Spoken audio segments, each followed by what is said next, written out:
So welcome to the next part of house property. Page number 290, new books, deductions under section 24. 290 page number. While calculating house property income, deductions are allowed out of net annual value. Deductions को दो हिस्सों में divide कर रहा है इस chapter में. तुम्हें दिख रहा होगा एक चार्ट बनाया हुआ मैंने.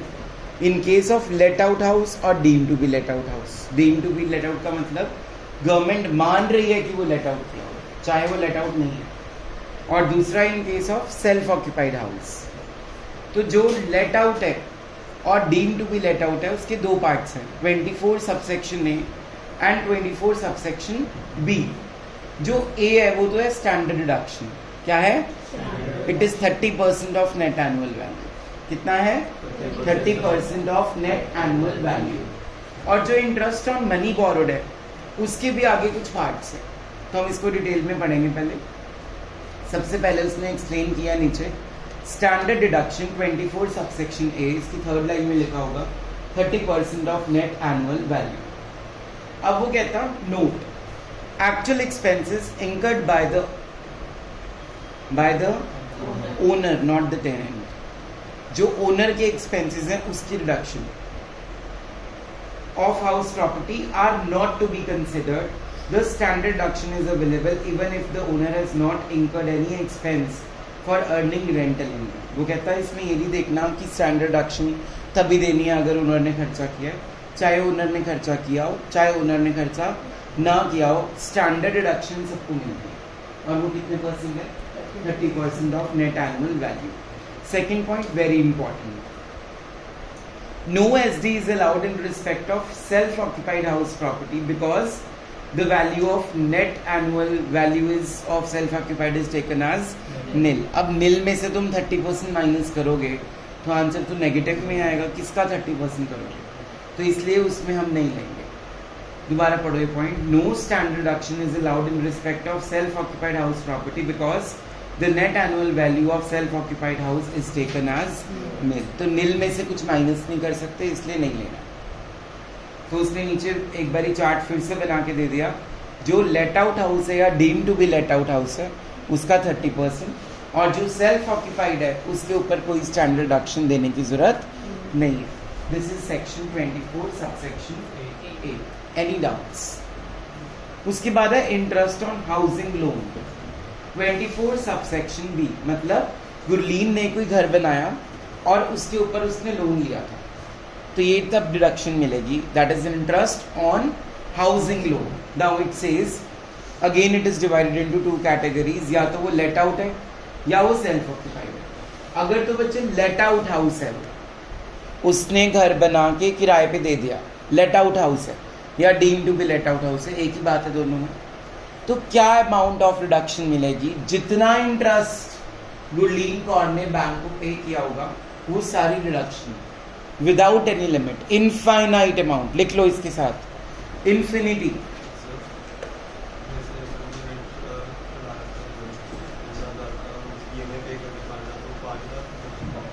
आपने इंटरेस्ट जो पे किया होगा ना वो लोन के ऊपर नहीं, नॉट EMI, ओनली इंटरेस्ट की डिडक्शन है.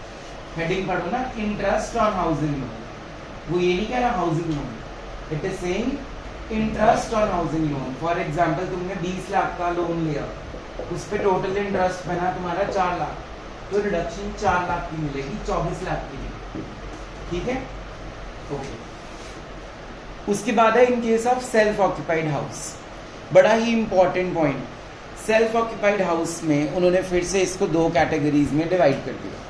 पहली कैटेगरी, या तो आपने लोन लिया है 1 अप्रैल 1999 से पहले का. सेकंड कैटेगरी, आपने लोन लिया है 1 अप्रैल 1999 के बाद में.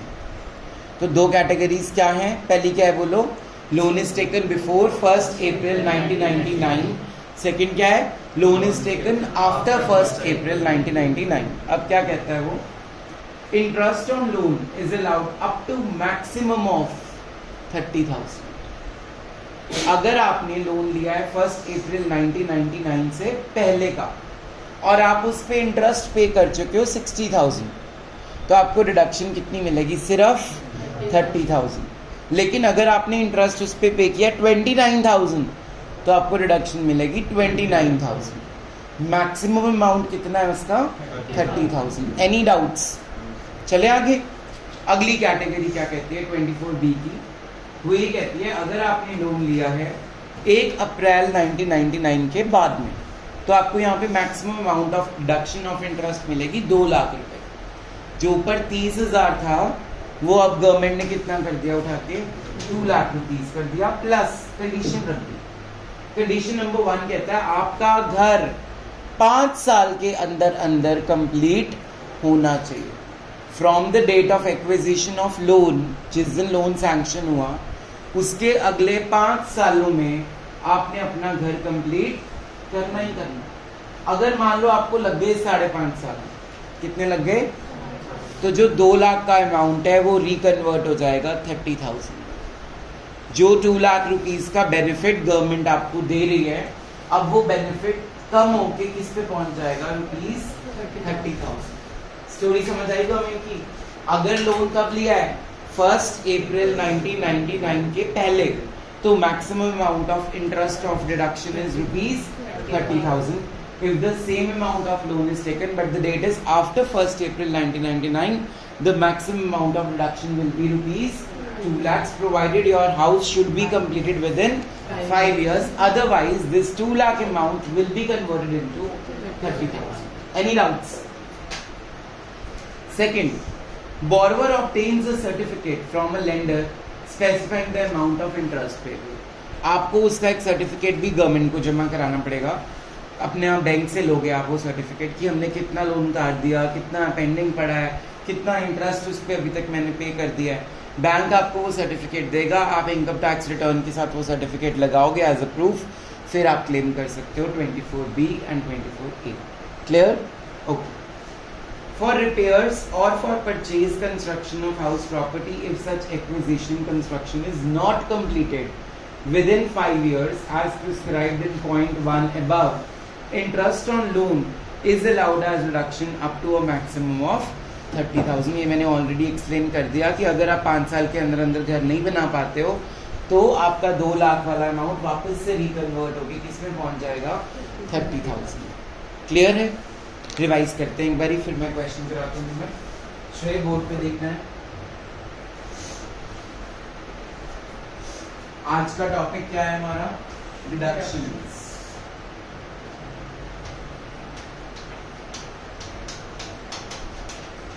अंडर सेक्शन 24A क्या था, स्टैंडर्ड डिडक्शन। इसके 2 पार्ट्स हैं, लेट आउट और deemed to be let out।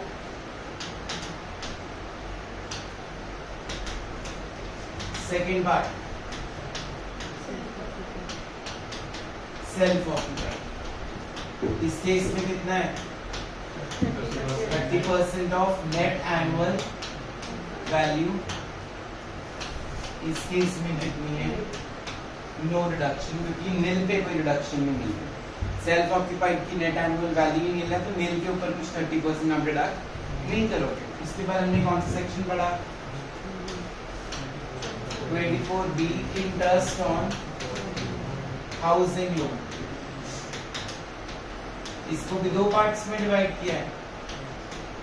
पहला क्या है, लेट आउट और deemed to be let out. हाँ जी, इनफाइनाइट अमाउंट, जितना इंटरेस्ट आपने पे किया है सारी की सारी क्या मिल जाएगी आपको, रिडक्शन। सेकंड पार्ट में हमने पढ़ना है फॉर सेल्फ ऑक्यूपाइड। ये चेक कर लो, उसके 2 पार्ट्स हैं, लोन बिफोर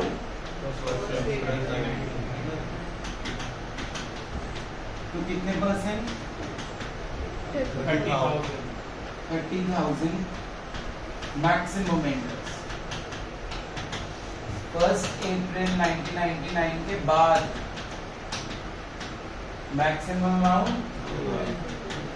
2 कंडीशंस हैं, कंडीशन नंबर 1, घर कंप्लीट होना चाहिए 5 इयर्स में। आपने एक सर्टिफिकेट देना है बैंक से। अगर कोई भी कंडीशन पूरी नहीं होती तो 2 लाख वाला अमाउंट कितना रह जाएगा, सिर्फ 30,000। क्लियर है? Any doubts? अब जो टॉपिक है वो बहुत ज्यादा इंपॉर्टेंट है। ये जो 2 लाख रुपए है ना, इसमें एक झोल है। टैक्स तभी तो टफ थोड़ा सा लगेगा, झोल के बिना चैप्टर खत्म कैसे करनी है। वो कहता है प्री कंस्ट्रक्शन इंटरेस्ट होता है। क्या होता है? What is pre construction interest? Listen to me, very important and carefully. तुमने जब लोन लिया है, जब भी तुमने लोन लिया है, उस डेट से तुमने काउंट करना है। जिस साल घर कंप्लीट हुआ होगा उसका पिछला 31 मार्च। एग्जाम्पल लेते हैं, आपने लोन लिया 2019 में अक्टूबर में। 2019 अक्टूबर 1 को आपको क्या मिल गया? लोन मिल गया। 1 अक्टूबर 2019 को क्या मिल गया आपको? लोन मिल गया। घर कंप्लीट हुआ आपका अभी, क्या डेट चल रही है? आज की डेट पे घर कंप्लीट हुआ है। क्या डेट है आज बोलो? 12 अक्टूबर 2022। पहले तो देखो 5 साल में हो गया कंप्लीट। 19 में लोन लिया था, 22 में घर कंप्लीट हो गया 5 साल में कंप्लीट। चलो कंडीशन पूरी हो गई। सेकंड, हमें बैंक से क्या मिल जाएगा? वो भी हम ले लेंगे। चलो जी, वो भी हो गया, दोनों कंडीशंस पूरी हो गई। अब हम 2 लाख की लिमिट में आ गए रिडक्शन के लिए। समझ आ रहा है मैं क्या बोल रहा हूँ? हमने लोन कब लिया था? 1 अक्टूबर 2019 में। आज की डेट पे यानी कि 12 अक्टूबर 2022 को मेरा घर क्या हो गया? From the date of loan to the date of 31st March of that year in which the house is completed. That means 1 October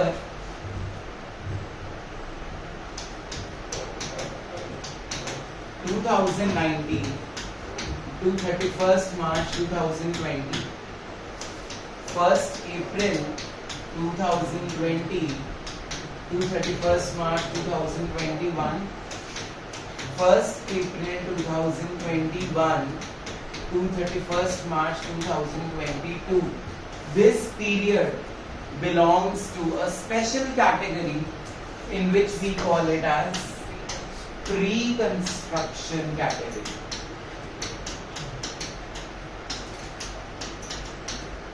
Pre-construction interest can be taken as a reduction 1/5 करके। जैसे मान लो total pre-construction interest 1 lakh आ गया, तो इसका 1/5 कर दो, कितना आ गया? 20,000। इसकी भी आपको रिडक्शन मिलती जाएगी और 5 साल तक मिलेगी। 5 साल तक आप इसकी रिडक्शन लोगे। फिर से 5 साल क्यों? क्योंकि घर कंप्लीट होने में कितने साल थे? 5 इयर्स। इसीलिए गवर्नमेंट कहती है हर साल में से कुछ अमाउंट की क्या लेते जाओ? रिडक्शन। ये उस 2 लाख में इंक्लूड है। ये मत सोचो वो 2 लाख अलग 20,000 अलग। No no no no no, झोल 2 लाख रुपीस के अंदर ही प्री कंस्ट्रक्शन का अमाउंट भी इंक्लूड होगा, वो अभी पढ़ेंगे। Is it clear? That means that 2 lakh includes the present year's interest as well as pre construction interest. उन दोनों का सम मिला के क्या होगा? 2 lakh maximum.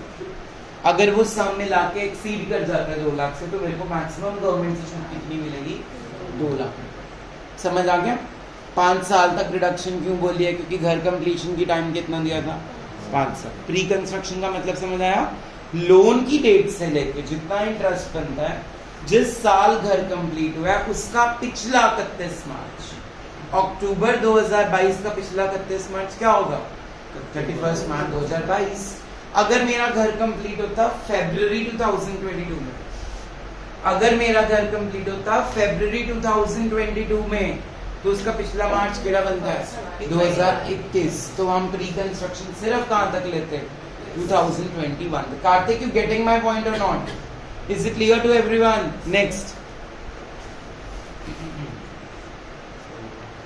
So next topic is treatment of pre-construction or pre-construction period interest. What is the meaning of pre-construction period interest? It means the period starting from the date of borrowing and ending on 31st March immediately preceding to the year of completion of the construction or acquisition. Clear है? For example ए ने loan लिया 1 अप्रैल 2018 को, उसका घर complete हुआ जुलाई 2020 को, तो जुलाई 2020 से पिछला मार्च क्या होगा? 31 मार्च 2020। तो इस टाइम पीरियड का जितना भी इंटरेस्ट होगा उसका नाम क्या रख देंगे? वो pre construction interest. In this case, pre-construction period shall be taken from the period of 1st April 2018 and ending on 31 March 2020, that is previous year 18, 19 and 19. Important point. The period from 1st April to 30th June shall not be included in the pre-construction as the house is completed in the previous year. Obviously, उसके बाद का जो period रह गया वो pre थोड़ी रहा है, वो तो पोस्ट में चला गया ना। Tax treatment, interest for pre-construction or pre-construction period shall be allowed as reduction underlying in 5 equal installments from the previous year in which the house is acquired or the construction is completed, and for the next 4 previous years. Important point, उन्होंने question करके तुम्हें दिखाएंगे। Date of loan देखो क्या है? 1 अप्रैल 2018, complete कब हुआ घर? 30 जून 2020। तो हमने कहाँ तक जाना है? 31 मार्च 2020 तक, और हमारा एनुअल इंटरेस्ट कितना है? 50,000। ठीक है, तो अब क्या करेंगे हम? जब से आपने लोन लिया, देखो लोन की डेट क्या थी? 1 अप्रैल 2018।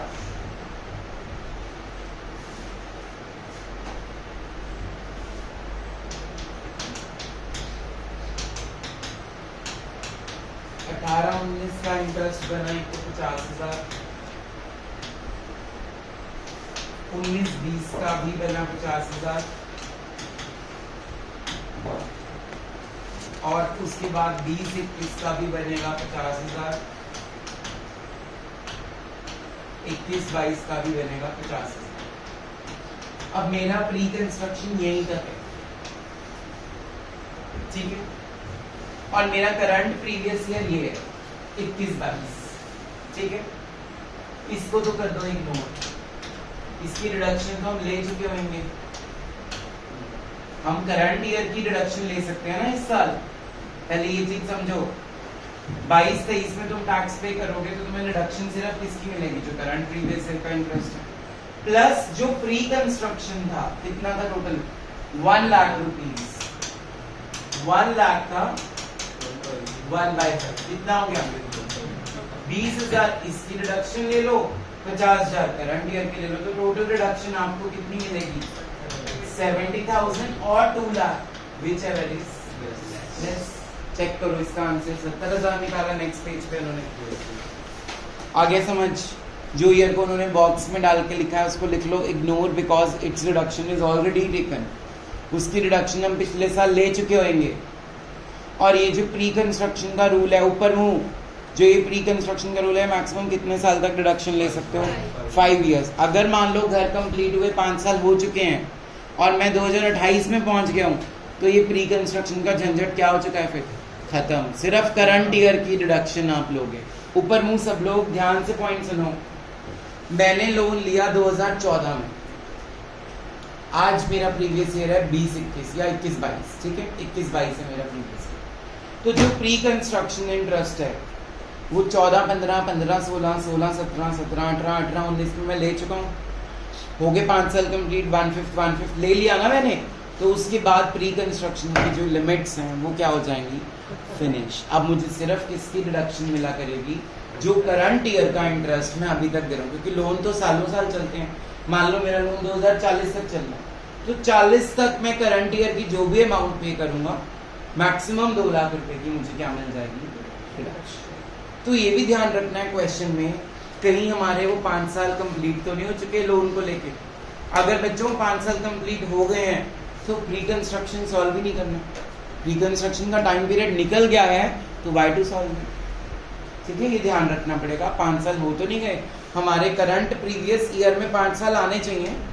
अगर वो 5 साल आ ही नहीं रहे, जैसे इसमें आ रहे हैं, हमने जो लोन लिया 18-19 में लिया, अब 21-22 में आ रहा है 5वां साल ये वो, तो अगर वो आ ही नहीं रहा, निकल चुका है वो टाइम पीरियड, तो प्री कंस्ट्रक्शन का तो कोई रोल ही नहीं रहा, वो प्री रहा ही नहीं, अब तो घर पुराना हो गया। ठीक है, चलो अब आ जाते हैं हम एक रफ चेक क्वेश्चन के ऊपर, बड़ा important question. Illustration number 14। Mr. Vimal built a residential house at Hyderabad, and for completion of the house, he took a loan of rupees 20 lakhs from a bank as under. बड़ा important point है, मैं सिर्फ समझाऊंगा, करोगे तुम लोग खुद. Mister विमल ने एक रेजिडेंशियल हाउस लिया है. कहाँ पे लिया है? हैदराबाद. ओके जी. और उसने टोटल लोन कितने का लिया है? 20 लाख का लिया. लेकिन उसने ना लोन्स जो हैं वो अलग अलग रेट ऑफ इंटरेस्ट पे ले लिए, और लोन्स का अमाउंट भी अलग अलग. इकट्ठा 20 लाख नहीं लिया उसने. जैसे जैसे उसको ज़रूरत पड़ती गई वो लोन अप्लाई करता गया, उसका लोन सैंक्शन होता गया. पहला लोन उसने लिया 1 मई 2015 में. कितने का लोन है? 8 लाख रुपीस का है. कितने परसेंट इंटरेस्ट है? 10%. फिर उसने नेक्स्ट लोन कब लिया है? 1 नवंबर. फिर उसने नेक्स्ट लोन कब लिया? 1 जनवरी. और लास्ट वाला इंटरेस्ट है 8%. तो रेट ऑफ इंटरेस्ट डिक्रीज होगा. हाउस वॉज कम्प्लीटेड इन अक्टूबर 2018. 2018 में उसका घर हो गया कंप्लीट, और ऑब्वियसली 5 साल में दिख रहा है मुझे हो गया. 15 से शुरू हुआ है लोन, 18 में कंप्लीट हो गया. तो प्री कंस्ट्रक्शन तो तंग करने वाला है. And since then it is occupied for residential purpose of his family. और उसके बाद वो उसमें खुद रह रहा है. He repaid 4 lakh to the bank. उसने रीपेमेंट भी कर दी प्रिंसिपल अमाउंट की. 4 लाख रुपए का वो लोन वापस उतार चुका है 1 दिसंबर 2021 को. देखो उसने लोन कब उतारा? हमारे प्रीवियस ईयर में. तो और पंगा हो गया. And the bank adjusted the amount against the loan of 2015. वो जो रीपेमेंट का लोन का अमाउंट था वो बैंक ने पहले वाले लोन में से एडजस्ट कर दिया. मतलब उसने जो पहला 8 लाख का लोन दिया था, अब वो कितने का रह गया? सिर्फ 4 लाख का, क्योंकि उसने उसमें से 4 लाख रीपे कर दिए. क्वेश्चन समझ आया पहले, फिर मैं आंसर समझाऊँ. चले अब खोलो फिर नोटबुक. जल्दी से वर्किंग नोट्स बनवा देता हूँ. Determine the amount of deduction admissible under section 24. My favorite question.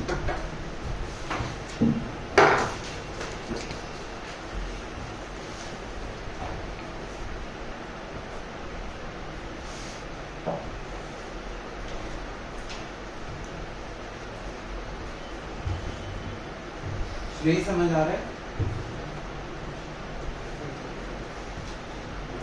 लिखो जी.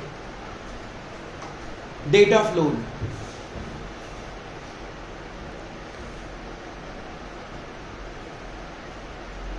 देखो मुझे क्या देख रहे हो? कितनी है?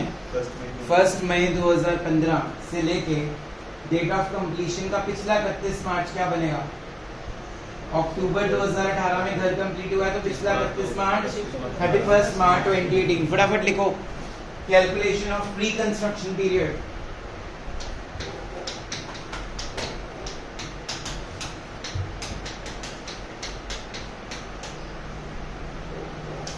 May 2015 to 31st March 2016, 1st April 16 to 31st March 17, 1st April 17 to 31 March 18.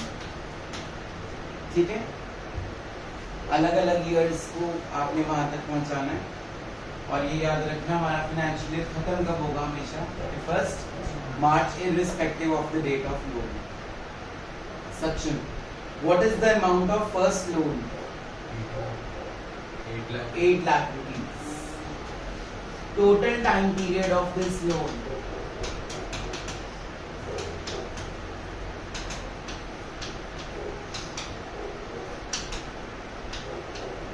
Is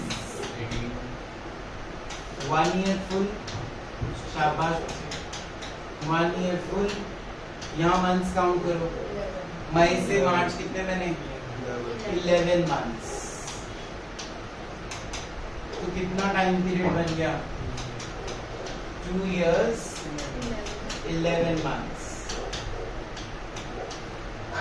कोई रीपेमेंट बीच में नहीं गई तो पूरा का पूरा इंटरेस्ट निकाल दो. 8 लाख रुपए का लोन था. कितने परसेंट इंटरेस्ट था? बोलते नहीं. 8 लाख के ऊपर 10% is 80,000. For 11 months it is how much? 11 months it is how much? 7.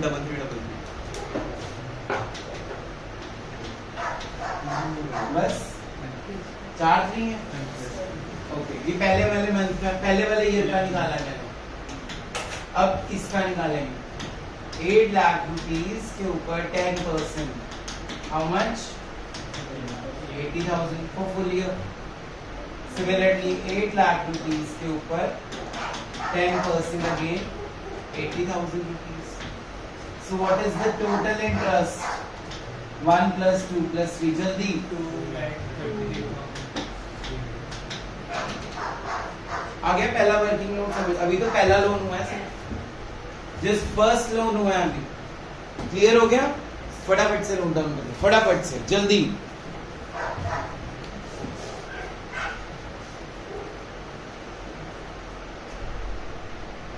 ऐसे अगले लोन का निकालो।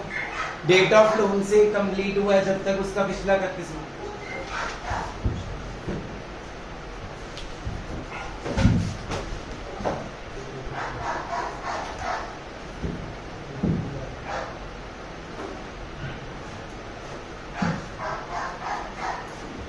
करो विधि आगे।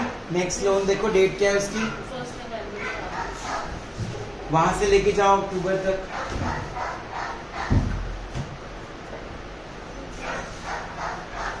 खुद करो जल्दी सेकंड वाला।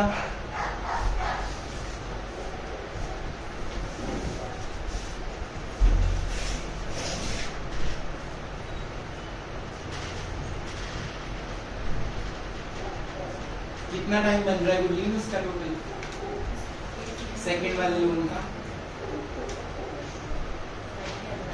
जल्दी करो। हाँ नीतीश, कितना टाइम पीरियड बन रहा है सेकंड वाले लोन का? 5 months एंड ईयर पूरा। जल्दी निकाल दे, पहले 5 महीने का निकाल दे, फिर ईयर का निकाल दे।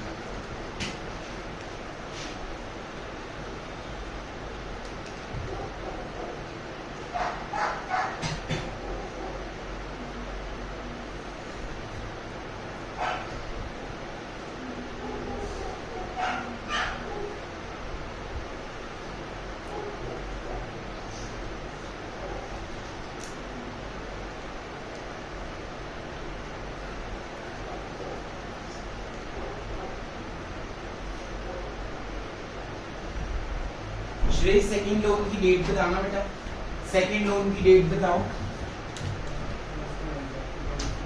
फर्स्ट 2016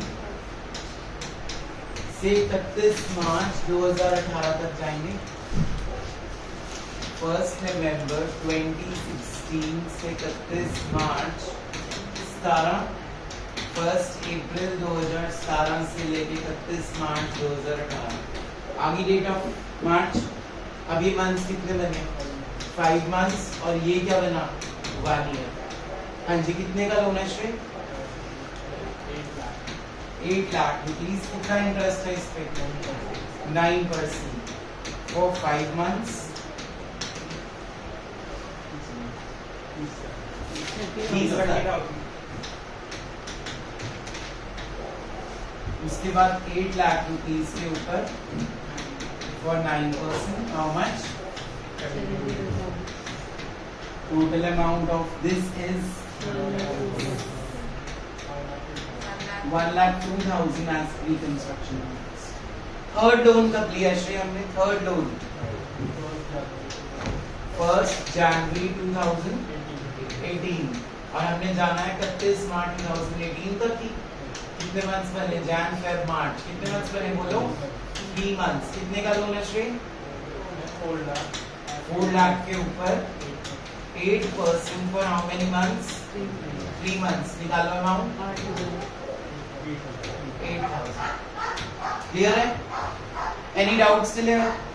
अब टोटल कर दो सारे इंटरेस्ट का, जितना इंटरेस्ट प्री कंस्ट्रक्शन में आया है। देखो इधर, पहले लोन का कितना बना था? 2,33,333, ये अमाउंट था। दूसरे का हमारे पास आ गया आंसर 1,02,000, और तीसरे का आंसर कितना आ गया? 8,000। तीनों कंस्ट्रक्शंस को ऐड करके उसका क्या कर देना है? 1/5। तीनों लोन्स का प्री कंस्ट्रक्शन ऐड करके उसका क्या कर देना है, बोलो 1/5। क्या कर देना आशुतोष, 1/5। क्यों, क्योंकि हर साल हमें उतनी क्या मिलेगी, रिडक्शन। जल्दी से निकालो।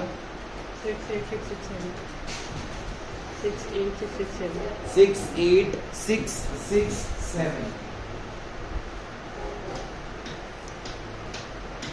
अभी तो सिर्फ पहला पार्ट सॉल्व हुआ है क्वेश्चन का, प्री कंस्ट्रक्शन। अब हम करंट ईयर का इंटरेस्ट देखेंगे कितने है, फिर दोनों को ऐड करके देखेंगे कि 2 लाख रुपए से ऊपर तो नहीं जा रहा।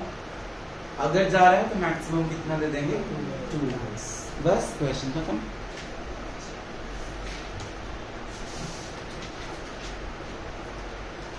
कितना हो गया सेक्शन, चले आगे। चलो भाई, करंट प्रीवियस ईयर हमारा क्या चल रहा है, 2021-22।